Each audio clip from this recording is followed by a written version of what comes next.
বিশ্বনবী মিরাজ থেকে ফিরে বলেন, আমি জাহান্নামের মধ্যে উকি মেরে দেখলাম জাহান্নামের বেশিরভাগ অধিবাসীরাই নারী। এরপরে সাহাবীগণ জিজ্ঞেস করলেন, ইয়া রাসূলুল্লাহ, কেন বেশিরভাগ নারীরা জাহান্নামে যাবে? বিশ্বনবী বললেন, ও সাহাবীরা শোনো, তাদের কুফরির কারণে। সাহাবীগণ বললেন, তারা কি আল্লাহর সঙ্গে কুফরি করেছে? বিশ্বনবী বললেন, না, আল্লাহর সঙ্গে কুফরি করে নাই, স্বামীর নাশুকরি করার কারণে বেশি বেশি মহিলারা জাহান্নামে যাবে। বাংলাদেশের 90% পরিবার জাহান্নামের টুকরো হয়ে গেছে। ধন সম্পদ বেড়ে গেছে, মানুষের টাকা পয়সা বেড়ে গেছে, আগের মতো অভাব নাই, কিন্তু সুখ আছে, শান্তি আছে? সুখ নামের একটা জিনিস সমাজ থেকে বিদায় হয়েছে। বর্তমান শাশুড়ির সাথে ছেলের বউয়ের ভালো সম্পর্ক নাই, ছেলের বউয়ের সাথে শাশুড়ির ভালো সম্পর্ক নাই। একটা স্বচ্ছ পরিষ্কার মাহমুমিল কলব, অন্তরের বড্ড অভাব এই সমাজে। স্বচ্ছ অন্তরালা মানুষ খুঁজে পাওয়া যায় না। যাও ছিলেন আপনারা, যাও আমাদের পলাশবাড়িতে ওই বড় ভাইয়ের স্ত্রী আর ছোট ভাইয়ের স্ত্রী, এদের সম্পর্ক যাও বলি আমরা, আপনারা কি বলেন? এক যাও আর এক যাওকে দেখতে পারেন। ছোট যাও চিন্তা করে, ছোট বউ চিন্তা করে, কে প্রতিদিন আমিও গান ঝাড়ি, বড় বউ একদিনও দেন, আজকে আমিও দেবো না। তুমি চিন্তা করলাম না যে তুমি ছোট আর সে বড়। এজন্য বিশ্বনবী বলেন, মহিলারা বেশি বেশি জাহান্নামে যাবে কয়েকটা কারণে। তার এক নাম্বার হলো স্বামীর নাশুকরি করে।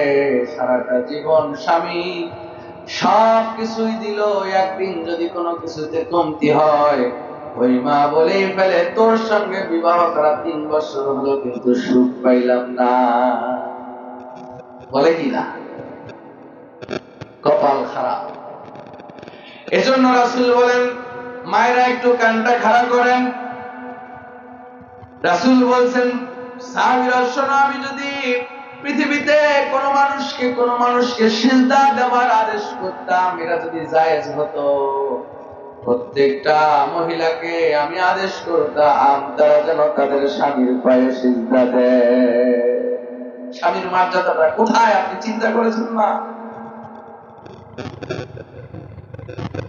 এরপরে বিশ্বনবী বলেন, সাহাবীরা, কোন স্ত্রী মারা যাওয়ার পরে কোন স্বামী যদি একটা বার আসমানের দিকে তাকিয়ে বলে, আল্লাহ, আমার স্ত্রী ভালো ছিল, আমার স্ত্রীর উপরে আমি রাজি, আমি খুশি, আমার স্ত্রী খুব সৎ চরিত্রের ছিল, আল্লাহর কসম মা কপাল ভালো। বিশ্বনবী বলেন, ওই মহিলা আল্লাহর জান্নাতি।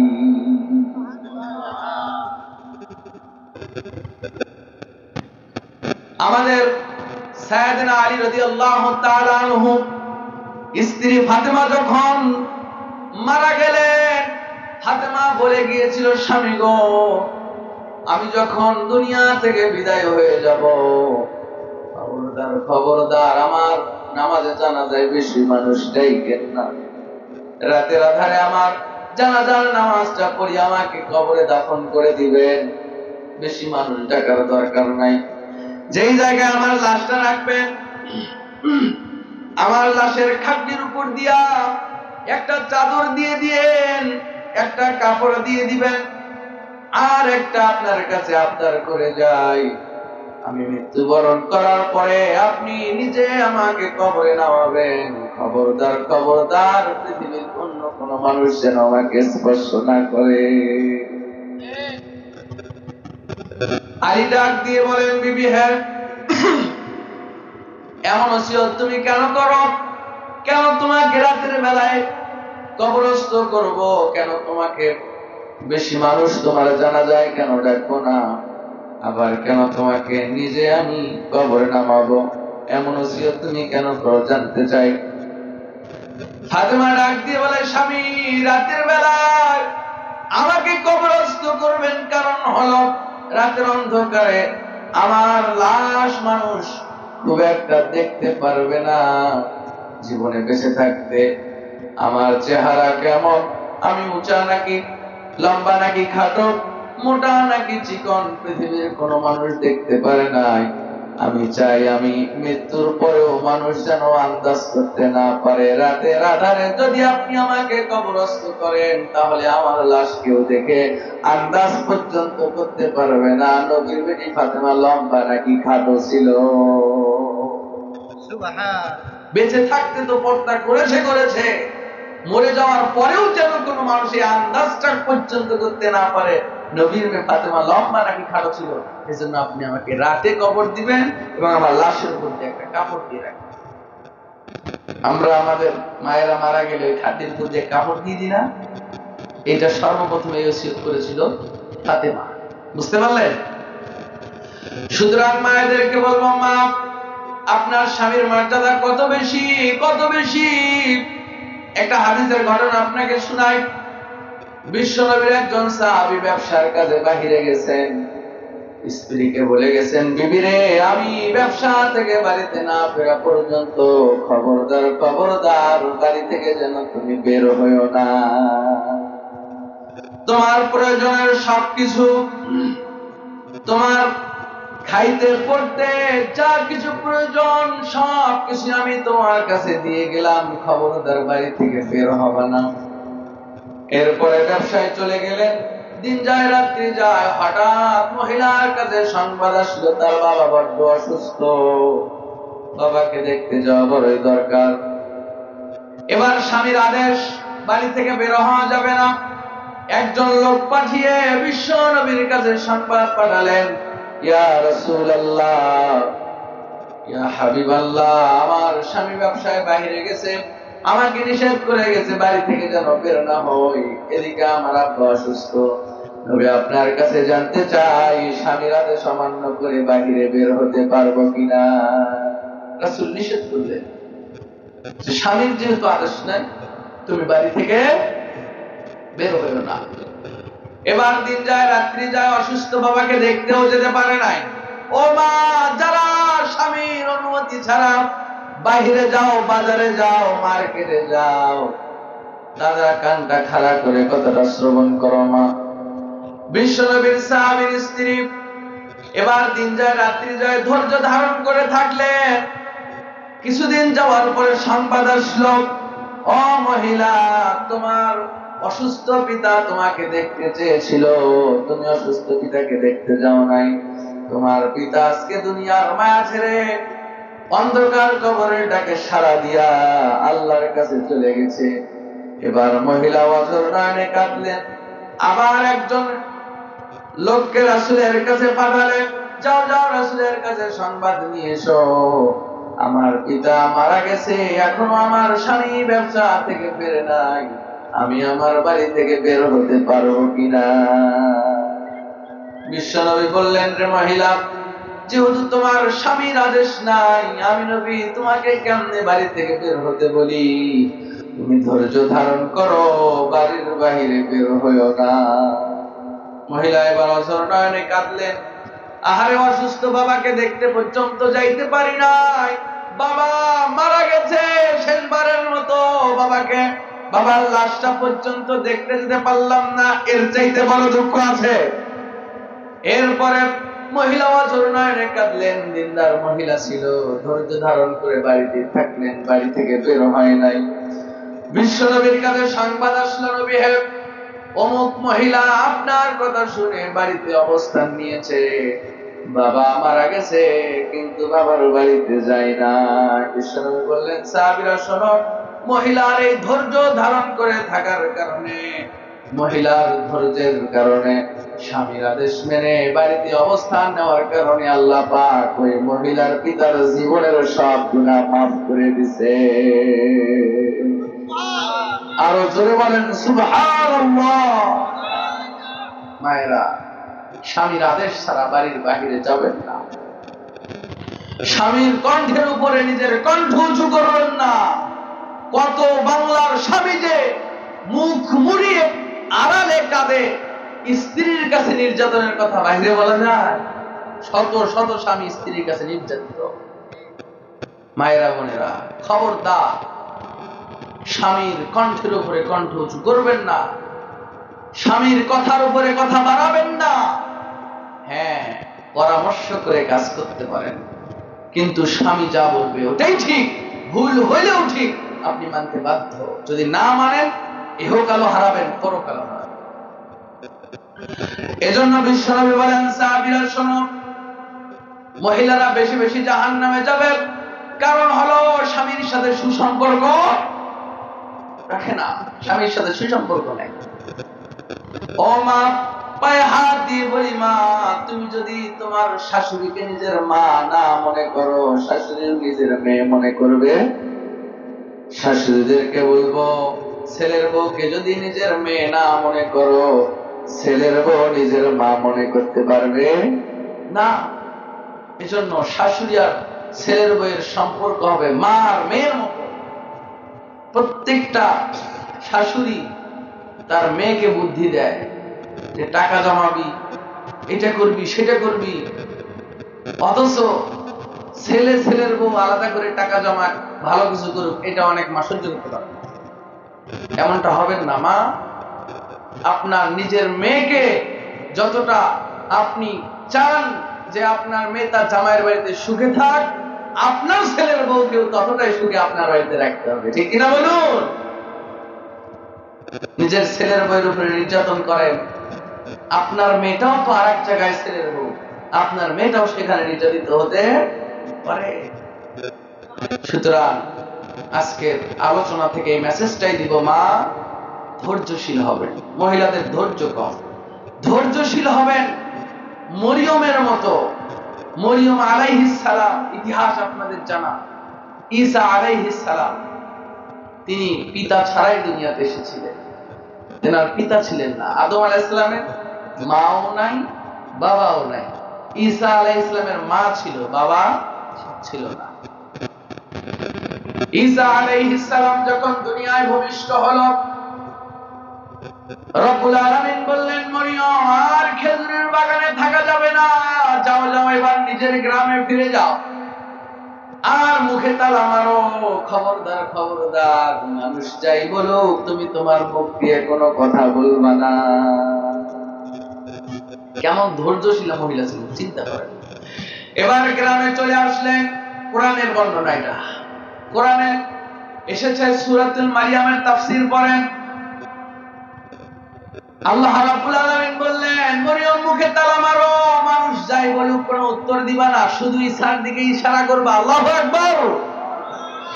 তিনজন শিশু মায়ের কোলে কথা বলেছিল, তার একজন হলো ঈসা আলাইহিস সালাম। সুবহানাল্লাহ। মরিয়ম আলাইহিস সালামকে বিভিন্ন লোকজন এসে জিজ্ঞেস করে, মরিয়ম, তুমি নিশ্চয়ই জেনা করেছো, অবৈধ সম্পর্ক করেছো, তোমার বিবাহ হয় নাই, সন্তান কোথায় পেলে? এই অপবাদ যদি কাউকে লাগিয়ে দেওয়া যায়, সহ্য করা যায়? বাংলাদেশের অসংখ্য মহিলা, অসংখ্য ছেলে মেয়ে পরকীয়ায় ধরা পড়ে গলায় ফাঁসি দিয়ে মরে আছে না নাই? লজ্জায় গলায় ফাঁসি দেয়, বিষ খেয়ে মরে আছে না নাই? সাইয়্যিদাতুনা মরিয়ম আলাইহিস সালাম ধৈর্য ধারণ করলেন। বিভিন্ন লোকজন আসে, বিভিন্ন কুকথা বলে, বিভিন্ন ভাবে অপমান অপদস্থ করার চেষ্টা করে। মরিয়ম আলাইহিস সালাম ধৈর্য ধারণ করলেন। লোকজন এসে জিজ্ঞেস করে, মরিয়ম, তোমার আব্বা আম্মা বড্ড ভালো মানুষ ছিল, তুমি তাদের মেয়ে হয়ে তুমি এত নষ্টামি কাজ কেমনে করলে? মরিয়ম মুখ দিয়ে কোনো কথা বলে না, শুধু ইশারা করে বাচ্চাটার দিকে দেখায় দেয়। আল্লাহ বললেন, ঈসা, তোমার জবানটা খুলে দিলাম, তুমি এবার সত্যটা বলে দাও। নবজাতক শিশু বাচ্চা ঈসা আলাইহিস সালাতু ওয়াস সালামের জবানটা খুলে গেল। ডাক দিয়ে বললেন, তোমরা মরিয়মের বিরুদ্ধে যে অভিযোগ লাগিয়েছো সত্য নয়। আমি আল্লাহর পক্ষ থেকে প্রেরিত কিতাব নিয়ে এসেছি, আমি আল্লাহর রাসূল ঈসা। সুবহানাল্লাহ। ফয়সালা হয়ে গেল। মায়েরা বোনেরা, ধৈর্যশীল হতে হবে মা মরিয়মের মতো। এবার যদি খাদিজাতুল কুবরার দিকে তাকান, আপনারা রাগ করতেছেন না তো? যেহেতু মহিলারা প্রত্যেকটা প্রোগ্রামে যেখানেই যায় মহিলারা বেশি হয়, প্রত্যেকটা বক্তা এসে মহিলাদের বিরুদ্ধে ওয়াজ করে যায়, ঠিক কিনা বলেন? তো খারাপ লোকের যদি শুধু খারাপ দিকগুলি উল্লেখ করেন ভালো হবে, কারণ ভালো হবে। আপনার রাগ করেন না, মা বোনদের বিষয়ে দুই চার কথা বলি, আলোচনা তো এখানে আটকায় রাখছি, আবার ফিরে আসবো আপনার আলোচনা। এবার আসেন সাইয়্যিদাতুনা খাদিজাতুল কুবরা রাদিয়াল্লাহু তাআলা আনহা। ইনি ওই সময়ের মক্কার বড় বড় ধনী লোকজনের একজন ছিলেন। বিশ্বনবী মুহাম্মদুর রাসূলুল্লাহ সাল্লাল্লাহু আলাইহি ওয়াসাল্লাম, ইনি তো বিশ্বনবী খাদিজাতুল কুবরার একজন খাদেম ছিলেন, একজন কাজের লোক ছিলেন। তার কাজ দেখে, দক্ষতা দেখে, সততা দেখে খাদিজাতুল কুবরা তিনি রাসূলুল্লাহ সাল্লাল্লাহু আলাইহি ওয়াসাল্লামের উপরে একেবারে প্রেম ভালোবাসা মহব্বতে ঢলে পড়লেন। অবৈধ কোন সম্পর্ক নয়, সরাসরি বিবাহের প্রস্তাব দিলেন। চাচা আবু তালেবের অনুমতি নিয়া বিশ্বনবী এবার খাদিজাতুল কুবরাকে বিবাহ করলেন। সমস্ত মক্কার বড় বড় নেতা নেত্রীরা, ধনাঢ্যশালী ব্যক্তিরা খাদিজার কাছে অভিযোগ করে, খাদিজা এত ধনী ধনী মানুষ থাকতে, ধনী ছেলে থাকতে, একটা গরিব অসহায়, একটা যার বাপ নাই মা নাই, এতিম নিঃস্ব একটা ছেলের তুমি কেন বিবাহ করলে? এবার খাদিজাতুল কুবরা তাদের প্রশ্নের কোনো জবাব না দিয়া অনুষ্ঠানের আয়োজন করলেন। সমস্ত মক্কার বড় বড় ধনী, টাকাওয়ালা, পয়সাওয়ালা লোকগুলোকে একত্রিত করলেন। ডাক দিয়ে বললেন, মক্কার বড় বড় ধনাঢ্যশালী ব্যক্তিরা, বলো তো দেখি আমার স্বামী মুহাম্মদ লোকটা কেমন, তার চরিত্র কেমন, তার কথাবার্তা কেমন, তার বিরুদ্ধে তোমাদের কোনো অভিযোগ আছে নাকি? একজন মানুষ মুহাম্মাদের বিরুদ্ধে কোনো অভিযোগ দিতে পারল না। কোনো অভিযোগ নাই, চরিত্র ভালো, কথাবার্তা ভালো, তার সততা ভালো, সব দিক থেকেই ভালো। সমস্যা এক জায়গায়, তার কোনো টাকা পয়সা নাই, গরিব, নিঃস্ব, বাবা নাই, মা নাই। এরপরে খাদিজাতুল কুবরা সমস্ত ধনী লোকদেরকে, সমস্ত নেতা নেত্রীদেরকে সামনে বসায় নিয়ে ডাক দিয়ে বললেন, ও মক্কার বড় বড় ধনাঢ্যশালী ব্যক্তিরা, তোমাদের অভিযোগ একটাই, মুহাম্মদকে কেন বিবাহ করেছি? সে তো গরিব। তোমরাই সাক্ষী দিলে তার কোনো চরিত্রের বলাই নাই, তার সমস্ত দিক ভালো, শুধু একটা দিক খারাপ, তার অর্থ নাই। তোমাদের সাক্ষী রেখে আমি খাদিজাতুল কুবরার যত সম্পদ আছে সবকিছু আজকে থেকে মুহাম্মদকে দিয়ে দিলাম। আল্লাহু আকবার বলুন। এই মহিলাটা লম্বা ইতিহাস, ওদিকে যাব না। এই মহিলাটা যখন মারা গেল, মারা যাওয়ার ঠিক আগ মুহূর্তে বিশ্ব নবীকে বললেন, নবী হে, আপনার কাছে একটা অনুরোধ, আমি মারা যাওয়ার পরে আপনার মাথার ওই পাগড়িটা দিয়ে আমাকে কাফনের কাপড় দিবেন, নিজে আপনি কবরে নেমে আমাকে কবরে দাফন করবেন, কবরে আমার লাশটা আপনি নিজে নামাবেন। আহারে, যেই মহিলা মক্কার সবচেয়ে বড় ধনী নারী ছিল, মৃত্যুর সময় যখন চলে আসলো, কাপড়ের কাপড়, নতুন কাপড় কিনে কাফন দেওয়ার মতো পয়সাও বিশ্বনবীর ছিল না। বিশ্বনবী একটা মাথার পাগড়ি দিয়া কোন রকম তাকে পেঁচাইয়া কাফনের কাপড় দিয়া বিশ্বনবী নিজে এবার কবরে খালিদার লাশটা রাখলেন। লাশটা রাখার পরে দু চোখের পানি ছেড়ে দিয়া হাউমাউ করে কাঁদে বিশ্বনবী। কবরে মাটি দেওয়ার পরে কবরের পাশ থেকে যেতে চায় না। আবু বকর ডাকেন, ওমর ডাকেন, নবী হে, কবরের পাশে আর দাঁড়ায় থাকবেন না, আপনি আমাদের সঙ্গে চলুন। বিশ্ব নবী বললেন, আবু বকর, আমি যাব না, আমি খাদিজার সঙ্গে ওয়াদা প্রাপ্ত হয়েছি।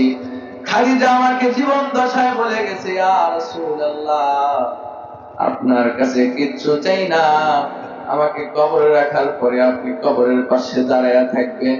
মুনকার নাকিরের সওয়ালের জবাব যতক্ষণ পর্যন্ত আমি দিতে না পারবো, আপনি আমার কবরের পাশ থেকে যেন যায়েন না। আবু বকর, তুমি চলে যাও, আমি যাব না। এবার আল্লাহ পাক জিবরাইলকে পাঠিয়ে দিলেন, জিবরাইল যাও যাও আমার নবীকে গিয়ে বলো, নবী কবরের পাশে দাঁড়িয়ে থাকতে হবে না, আপনি বাড়িতে চলে যান। খাদিজার মুনকার নাকিরের সওয়ালের জবাব দিতে যদি কোনো সমস্যা হয় আমি আল্লাহ স্বয়ং সাহায্য করব। এত মহাব্বত, এত ভালোবাসতেন রাসূলকে, জীবনের সব সম্পদ রাসূলকে দিয়ে দিয়েছেন। এজন্য একদিন জিবরাইল এসে বললেন, ইয়া রাসূলুল্লাহ আপনার স্ত্রী খাদিজাকে বলেন আল্লাহ তাকে সালাম পাঠিয়েছে। সুবহানাল্লাহ বলবেন না? কত সম্মানিত মহিলা এখানে, যাকে আল্লাহ সালাম পাঠিয়েছে। আল্লাহু আকবার। মায়েরা বোনেরা, স্বামীর সম্পদ নেই তো কি হয়েছে, খোটা দিবেন না। অনেকে গরিব স্বামী খোটা দিয়ে কথা বলে, ছোট করে কথা বলে, না এমনটা করবেন না। সম্পদ আজ আছে কাল নাই, ঠিক না বলেন? সম্পদ আজ আছে কাল নাই। ওই লাখ টাকার খাটে যারা ঘুমায় ওরাও মরে গেলে ওই খাটলিতে, শক্ত খাটলিতে শোয়া রেখে ওই একই ভাবে গরম পানি দিয়ে গোসল করে একই সিস্টেমে তিনটা কাপড়ের কাপড় পরে সরাসরি ফ্লোরে মাটিতে রেখে আসে। আর ওই রেল স্টেশনের ফ্লোরে যে ঘুমায় সেও মরে গেলে একই ভাবে একই জায়গায় একই সিস্টেমে কবরে রেখে আসে, ঠিক কিনা বলেন? এই দুনিয়ার সুখ শান্তি দিয়ে কি করবেন আপনি? মায়েরা বোনেরা একটু কানটা খাড়া করেন। নবীর বেটি ফাতেমাতুজ জোহরা, যিনি জান্নাতি নারীদের সর্দার হবেন, বিশ্বনবী একদিন ফাতেমার বাড়িতে গেছেন। ফাতেমার বাড়িতে গিয়া দরজায় সালাম দিয়া দরজায় করাঘাত করলেন, কোনো জবাব নাই। বিশ্বনবী পুনরায় আবার সালাম দিলেন, কোনো জবাব নাই। আবার সালাম দিলেন, কোনো জবাব নাই। তিনবার সালাম দিয়া কোনো জবাব না পেয়ে বিশ্বনবী আবার ফেরত আসতেছেন। আপনাদের একটা মাসআলা বলি, রব্বুল আলামিন নিজেই বলেন, ইয়া আইয়ুহাল্লাযীনা আমানু লা তাদখুলু বুয়ুতান গায়রা বুয়ুতিকুম হাত্তা তাস্তানিসু ওয়া তুসাল্লিমু আলা আহলিহা। রব্বুল আলামিন বলেন, হে যারা ঈমান এনেছো, তোমরা নিজেদের গৃহ ছাড়া অন্য কারো গৃহে সালাম না দিয়া, অনুমতি না নিয়ে প্রবেশ করো না। কার কথা? অনুমতি ছাড়া কারো বাড়িতে ঢোকা যাবে? কিন্তু আমরা হুড় হুড় করে ঢুকে যাই, সালামও দিই না। সালাম দেওয়ার প্রথাই যেন আমাদের সমাজ থেকে বিদায় নিয়েছে, ঠিক কিনা বলেন? এটা কিয়ামতের একটা নমুনা, আলামত। মানুষ শুধু পরিচিতদেরকে সালাম দিবে, অপরিচিত মানুষকে সালাম দিবে না। এখন তো বিআই কে সালাম দেয়, ছাত্র শিক্ষকরে সালাম দেয়। আমরা হুজুরদেরকে সালাম দিতে চাই না, হুজুরের মুখের দিকে তাকায় থাকি, হুজুরই সালাম দিই। কথা বলেন? নিয়ম হলো, কারো বাড়িতে যখন যাবেন প্রথম সালাম দিয়ে অনুমতি চাবেন, যদি জবাব না আসে দ্বিতীয়বার সালাম দিয়ে অনুমতি চাবেন, যদি জবাব না আসে তৃতীয়বার সালাম দিয়ে অনুমতি চাবেন। এরপরেও যদি অনুমতি না আসে ফিরে আসতে হবে, ওই বাড়িতে প্রবেশ করা যাবে না। আবার অনেক মায়েদের একটা অভ্যাস আছে, কোন বাড়িতে যদি কোনো বিষয় কথাবার্তা হয় মায়েরা বোনেরা সাইড থেকে কান পাতিয়ে শোনার চেষ্টা করে, কিংবা অনেক সময় বেড়ার ফুটো দিয়ে দেখার চেষ্টা করে। এমন কিছু চরিত্রের মানুষ আছে না নাই? বিশ্বনবী বলেন, কেউ যদি গোপন ভাবে চুরি করে, কারো বাড়িতে কোনো কিছু চুরি করে চোখ দিয়া দেখতে চায়, তোমরা পাথর মেরে ওর চক্ষু বন্ধ করে দাও, তোমাদের কোনো এতে দোষ না। কারো বাড়িতে কান পাতাই দিবেন না, টেরা চোখে তাকাবেন না, গেটের উপর দিয়ে উকি ঝুঁকি মারবেন না। রাসূল বলছেন, ঢিল মেরে বন্ধ করে দাও, আল্লাহর কাছে তোমার কোনো বিচার নেই। সহিহ বুখারীর হাদিস। প্রিয় ভাইরা, বলছিলাম বিশ্বনবী ফাতেমার ঘরে গিয়া দরজায় করাঘাত করলেন, ডাক দিলেন, বেটি ফাতেমা বাড়িতে আসো নাকি বেটি? কোনো জবাব নাই। তিনবার ডাকলেন, কোনো জবাব নাই। মায়েরা বোনেরা কানটা খাড়া করেন। এবার বিশ্বনবী ফেরত আসতেছেন, দরজা খোলার শব্দ হলো। বিশ্বনবী পিছনের দিকে তাকিয়ে দেখে বেটি ফাতেমা দরজাটা খুলে দিয়ে অজ্ঞান হয়ে পড়ে গেছে। দৌড় দিয়েছে বিশ্বনবী। এবার ফাতেমাকে উঠে বসালেন আর বললেন, মা তিনবার তোমাকে ডাকলাম, তোমার দরজায় সালাম দিলাম, তুমি কোনো জবাব দিলা না। মা তোমার কি হয়েছে, কোথায় ছিলা, কেন এবার কেন হয়ে পড়ে গেলা? বেটি ফাতেমা ডাক দিয়ে বলে, আব্বা জান, আপনি তিনবার আমাকে ডেকেছেন, তিনবারে আপনার ডাকের জবাব আমি দিয়েছি, কিন্তু আব্বা জান আজকে তিনটা দিন হয়ে গেছে আপনার বেটি ফাতেমা কোনো খাবার খায় না। তিনটা দিন কোনো খাবার আমার এই মুখ দিয়ে আমার পেটে যায় নাই আব্বা জান। শুধু আমি না, আপনার আদরের দুইটা নাতি হাসান হোসাইনও কিছু খায় নাই। ওদেরকে আদর করে ঘুম পাড়ায় দিয়েছি, তিনবার ডেকেছেন, তিনবারই জবাব দিয়েছি, কিন্তু গলা দিয়ে সাউন্ড বের হয় নাই। আব্বা জান আপনি ফিরে যাচ্ছেন, এজন্য অনেক কষ্ট করে দরজাটা এসে খুলে দিয়েছি। আরে মেয়ের যদি এমন দুঃখের কথা কোনো বাবার সাথে সহ্য করতে পারে নাকি? বাংলাদেশে অসংখ্য মেয়ের বাবা আছে, মেয়ের বাড়িতে সারা বছর একেবারে শাক সবজি থেকে শুরু করে লবণটা পর্যন্ত পাঠায়, বাবা কোনো মেয়ের কষ্ট সহ্য করতে পারে না। এবার বিশ্বনবী ডাক দিয়ে বললেন, বেটি ফাতেমা, আমি তো তোমার এমন বাবা নই যে পেট ভর্তি করে খেয়ে এসেছি, আমি তোমার বাবা মুহাম্মদ, আমিও আজকে চারটা দিন হলো কোনো খাবার খাই না।